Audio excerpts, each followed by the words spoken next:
My name's Ashish Lamba. I'm an assistant professor of mechanical engineering here at USM.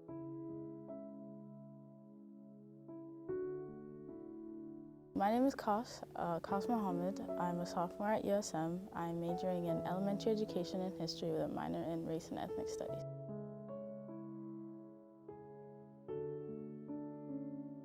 My name is Romeo Kimpwene, and I came to the United States. It's going to be 10 years by the end of the year. I was in Atlanta, Georgia first, and then I moved to Maine. I came to USM in August 2019, so I'm going to start my fourth semester this coming semester. Before that, I was in State College, Pennsylvania for 10 years. That's where I got my PhD and where I also worked for a couple of years. And before that, before 2009, I was in Singapore where I got my undergraduate degree in mechanical engineering at the Nanyang Technological University. I am originally from Kansas City, Missouri, and I moved to Lewiston, Maine 15-ish years ago. My parents are originally from Somalia, and they immigrated to America in the early 90s due to the Civil War that broke out there. So they came here in 1993, and they've been here ever since. I'm from India, yes. I've been in the US for 10 years now. Well, more than 10 years. 2009 is when I came here, so 11 years now, yeah. I did my high school in India. I did my 11th grade in Mumbai, and I did my 11th and 12th in Mumbai. And then before that, for 3 years, I was in this country called Mauritius. It's off the coast of Madagascar. And then before that, I was all over India. My father was in the Navy, so we used to move around a lot. And now my parents are in New Delhi. I graduated from USM. I have a double bachelor in biology and biochemistry. And for now, I'm working in a lab. My plan is to continue to go to medical school. I stayed in Georgia for about 3 years, and then I came up here in Maine. I came in the United States as an international student, so I came in to further my education. And right after obtaining my high school diploma, the same year, by the end of the civil year in December, I came in here. So pretty much, it's to pursue my education and to better my life. I also liked how friendly everyone was when I came here. I didn't experience any bad things when I first came here, and made a lot of very good friends that I'm still friends with right now.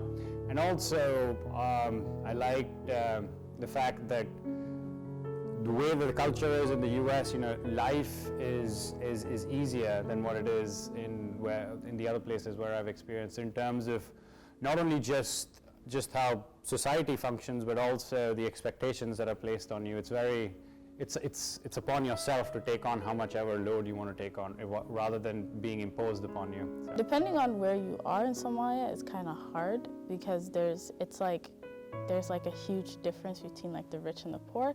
And so the rich being the people in the government, and there's a lot of poor people, and there's a terrorist group there called Al-Shabaab. And so a lot of people are living in fear, and a lot of people don't have money to feed their families and food and things like that, because it is a third world country now. But however, the education there is amazing. The people there are amazing, but it's kind of hard because it's so spread out, and everything is tribal.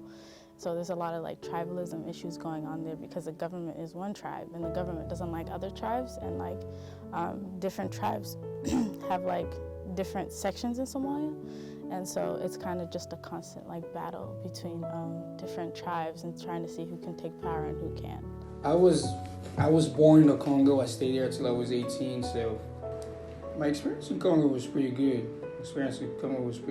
From the friendship that I made, the schooling I went, pretty much made me the man that I am today. My family, both of my parents still there. I have two of my siblings there too. One of my other siblings is in South Africa, and I have other siblings here in the United States too. But growing up there was pretty great. I always had my family around. Both mom and dad were around, and we loved it. We loved the food. We loved the environment. We loved We love the passion people have. It's a really welcoming place, and as I would say, as many countries in Africa, we are a welcoming place. But unfortunately, the politics and the social economics is not really prosperous. So a lot of people try to get better or try to better their lives by going outside.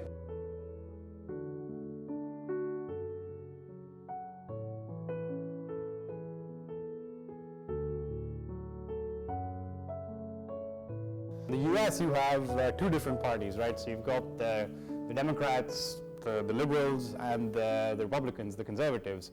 In India, you've got hundreds upon hundreds of political parties that you can potentially vote for. So usually what used to happen in India was that you would cast your vote for a particular party, and then no one party would have the majority to create the government, so they would have to form coalitions between different parties in order to make a government. Which is, something that's unheard of in the US.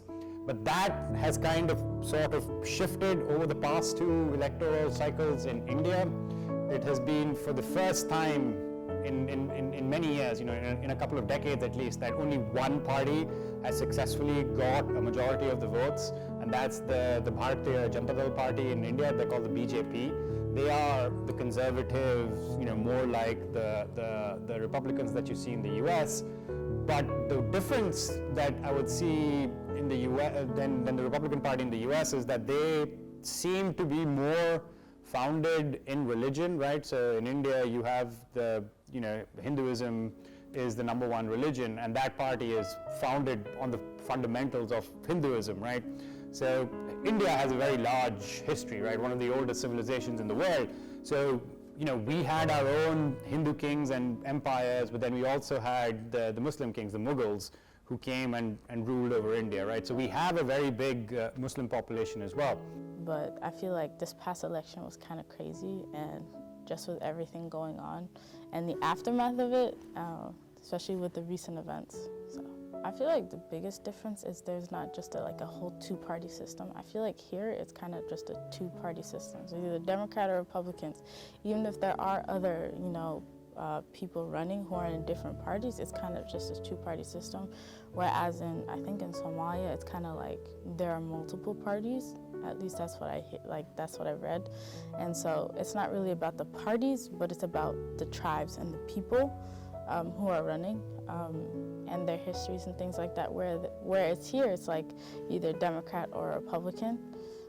So it's I feel like it's completely different, but I think voting-wise, it's kind of similar, I guess. I just feel like here in the US, it's obviously more controlled. So it's in a controlled environment, whereas in Somalia, I don't think it's really in a controlled environment, because I don't think a lot of people really care about who the prime minister is, because at the end of the day, they have their tribal leaders, right? Those are the people that they're going to follow, because that's who's from their tribe. I feel like a lot of it is I feel like politicians here do it for themselves. I honestly think that politicians don't really care about the people, really, in my opinion. I feel like because we're in a republic, representative democracy, there are people making choices for us. And so it's kind of not always what we want, but what they want. I feel like that's an issue. I would think as far as as far as the process, I would think we are a little different because of here you have the electoral college, where the popular vote doesn't necessarily represent the electoral vote. It's kind of voting to vote again. It's kind of an indirect vote where you're voting for electors, and the person with the most electoral vote become the president. It happened 4 times in history here, 1876, 1888, 2000 with Bush and Al Gore, and then in 2016 with Trump, where he lost the popular vote to Hillary Clinton, but he was still the president. Back home, it's more the majority. It's the popular vote, and that's the main difference. As far as the process and trust in the process, I would say we are still a little far behind in Africa, because I don't think people trust the institution to hold elections the way it's trusted in the Western world. I think there's a lot of people who believe that the incumbent president don't organize election to lose them. So it's highly likely than not to see a president winning. I think we really have. I don't mind the way it's set up, but I have a certain problem with the organization. We really need to find people that we trust and really have to make sure that they are independent.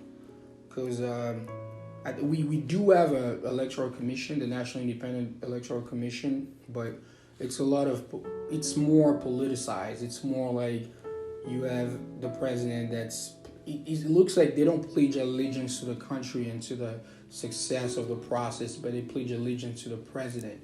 So it's more than likely to for me, it's to really, really, really try to fight corruption at that level and try to give them the independence that they need and then want to make sure that there is no bad consequences for them if they really uphold the actual results of the election. So I know it's kind of hard because the corruption, or I would say the politicization of things doesn't just start there, and you do have to do a real change from like the people that choose them, because they are the president of the commission is chosen through a vote, and you have to make sure that those people that are voting, the people that are passing those laws for the elections, are people of good morals.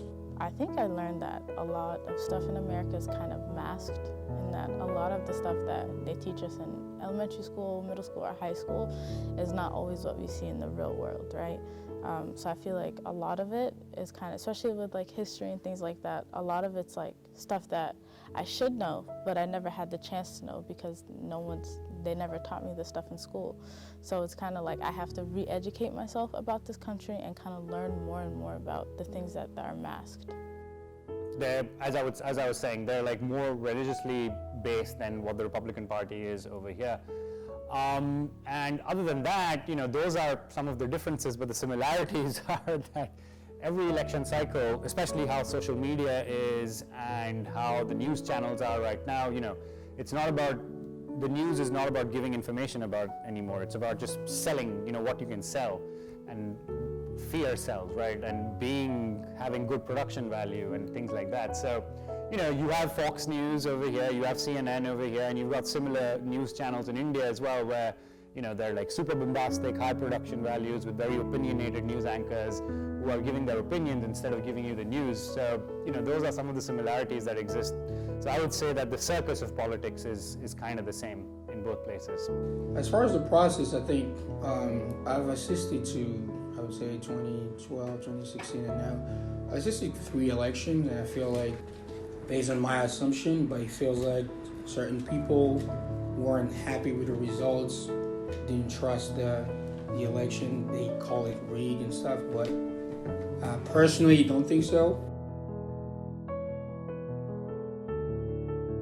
But we will see how it goes. So the process, as far as based on what I've seen, the 3 different elections that I've seen here, the 2012, the 2016, and now 2020, I believe the process was as it's always been. And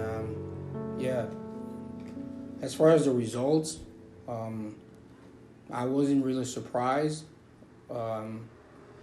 It's been 4, I would say, special years.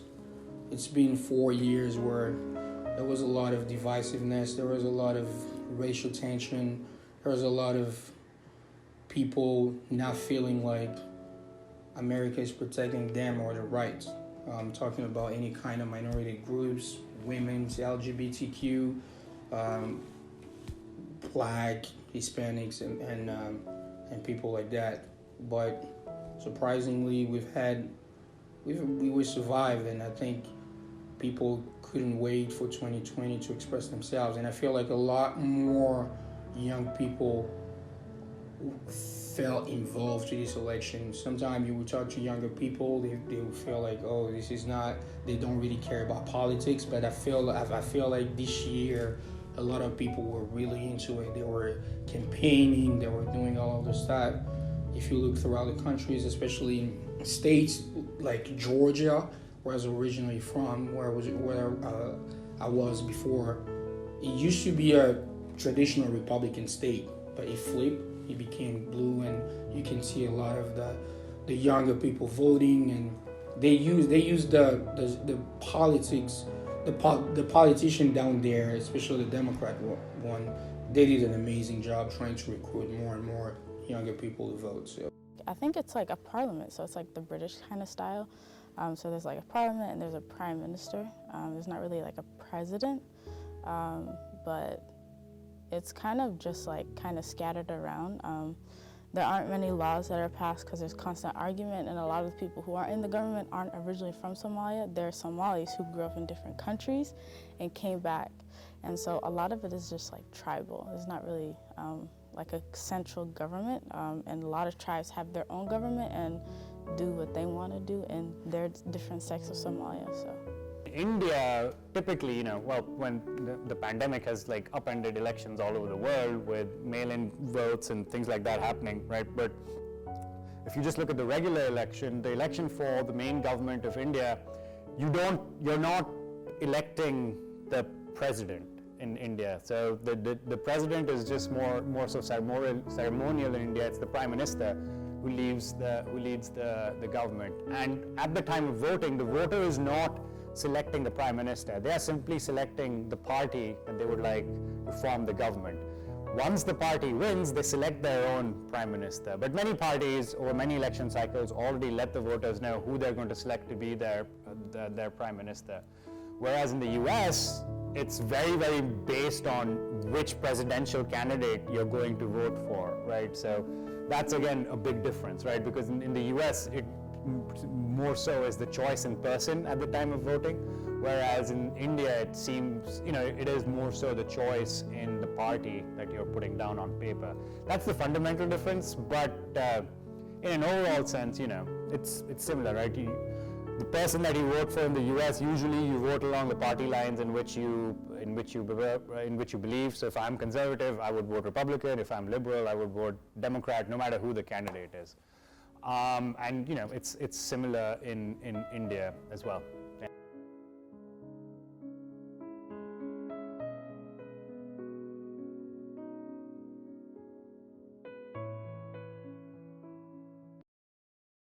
I don't think are not right. I want to try to use my position to use that as a platform to educate and inform more people about the issues. I also want to help people from the outside, when they come to the US, want to start working towards helping them integrate into American society and US life in a better manner. It can be a very big cultural shock as an immigrant. We all realize that. I also, as fundamentally as an engineer and as a scientist, I hope my research work, although it's very basic, it goes and applies towards helping people out more and more, right? That's the main reason why we do engineering. And I don't want to just help people in the US, right? I want to use the head start that one would have in my position in the US to create a better world for everyone all over the world, right? So those are the big and lofty goals. But how I actually make a difference, right now I'm just a social justice warrior who posts online and vents their anger and has arguments with family members back in India and with friends over here with differing political opinions, and those are the general things that we do. Yeah. I work in an elementary school right now, so I help out with like teachers and things like that, and I also sub if there's no subs available, and then I also help out with like kids who need like clothes and food and things like that, all like elementary level kids. It was kind of just, I wanted to do secondary education, so I wanted to deal with older kids, but recently this opportunity came up, and I didn't really have a job at the time because of the pandemic. But once schools opened, I was in restorative justice, so my restorative justice coordinator emailed me saying that they needed help, and I said I would gladly help. And it was an opportunity for me to like immerse myself into the education field, and I turned out to really like the kids there, and so elementary education became a thing. Part of that is kind of becoming a teacher and making sure that these kids aren't lied to, because I feel like when I got to college, a lot of the stuff was like, oh my God, right? And it was stuff that I should have known that I didn't know. So kind of just making sure these kids are like educated and they know that America is not the country that people make it seem to be, and that every country has made mistakes. But because you're masking those mistakes, people are gonna have ideals about this country that they shouldn't. I'm still in like the learning stage, and so I'm still learning more and more about how the whole political system in Somalia works, because it was a dictatorship for so many years, and so there was one person in power for 20 plus years, and there were countless wars and civil wars. So I guess just knowing more about like where I come from and like where my parents come from, and kind of just educating myself about all the things that I feel like I missed out with during my life and things like that, and kind of just being able to actually go there, right, and actually experience it would be cool. I want to keep educating myself, and hopefully like America is not this horrible country, but it's also like just educating myself about everything and making sure that I'm not lying to myself and making sure people aren't lying to me. So just learning more and more as much as I can. So I think about that a lot, and being out of India, trying to affect change in India is an extremely difficult thing. The only way that I can try to do that is, through my parents, making small changes with the way how they do things, and giving them advice on how they should live their life based on what we live over here. But that's a very small sample size, right? And you're not making too much of a difference when you're doing that. Initially, I would be on these chat groups with the big family members, and you know how it is with family members. Imagine being on like a Thanksgiving meal with the family with different political opinions, but you just do that all day, all the time. That's not really making a difference, and that's something I consciously stepped away from. What I would like to do to kind of improve the linkages and the bridges between the India and the US is, I want to, and I'm trying to talk to the USM administration, that they should leverage their international faculty to go and give talks in schools and different places in their home countries, so that they can actually engage the students over there and try to get them to come to USM and come enrich Maine's economy, because the population of Maine is growing older, and people leave. People who are very good in Maine, many of them leave the state and don't stay here. So yeah, want to try to set those pathways up to get international students and Indian students in particular to come to USM and help grow Maine's economy. I kind of like the way these here, because I feel like there's more trust in the system. I mean, up until this year, where they feel like people were claiming that it was rigged and so forth. But I'm not a big fan of the Electoral College. I feel like back in the days, it made sense, but nowadays I feel like it's kind of weird to consider ourselves a democracy in here, and to have a president that wasn't elected to the majority, to the I would say to the popular vote. It kind of counterintuitive to think about how somebody else has more votes than you, but you're still the president. So the Electoral College, I would probably change that part. That's what I always told my parents ever since I was a youngin'. I think the more impact I can make into the society, into the community where I live, it doesn't necessarily need to be the word, but I think the impact you can have in your local community, your society, or your country is great. And being in a field where I feel like I can help people into the medical field, I think helping especially minorities with certain undetected diseases, so as you can see, for example, when the pandemic hits, a lot of people that were affected were minorities, because they already had pre-existing conditions. They already were dealing with diabetes, obesity, and things like that, like hypertension and high blood pressure. But it goes undetected when people are in minorities communities. Sometimes they don't have the means to access the right doctor. Sometimes they don't have that. So beyond beyond healing people, beyond caring for people like that, I would have to have a social impact in the sense of where we can have healthcare for everybody, especially in minorities communities, and try to bring the system of healthcare that I've seen here back home, where people can have access to care even without having the necessary means or the necessary money at that time. Because it's inconceivable to have people dying just because they lack $50, $100 to go to the hospital. I think both places are great, and even though people might not have been very happy with the political situations in both countries, especially those with a liberal point set, right? Because both the countries were conservative, and India still is conservative. And now you have the Liberal Party in the US, which will have all three branches of the Congress, the Senate, and the executive branch, right, is all going to be Democratic. So, yeah, no, I would just like to build those bridges across both places, and just continuing to help people out in both places as well through what I do. God bless America for giving me the opportunity to do what I'm doing right now, and may peace be upon the world. Now we're seeing a change in presidency. Hopefully things will get better. And God bless the Congo and all of Africa, because I still hold my country and Africa dear to my heart. I think things will get better. It may take time, but I'm really hopeful things will get better.